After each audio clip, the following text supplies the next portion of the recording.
بسم اللہ الرحمن الرحیم۔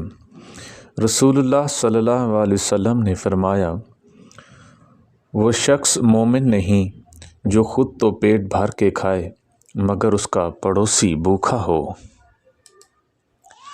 سیدنا ابو امامہ رضی اللہ تعالیٰ عنہ سے مروی ہے، رسول اللہ صلی اللہ علیہ وسلم نے فرمایا، جس شخص نے ہر فرض نماز کے بعد آیت الکرسی پڑھی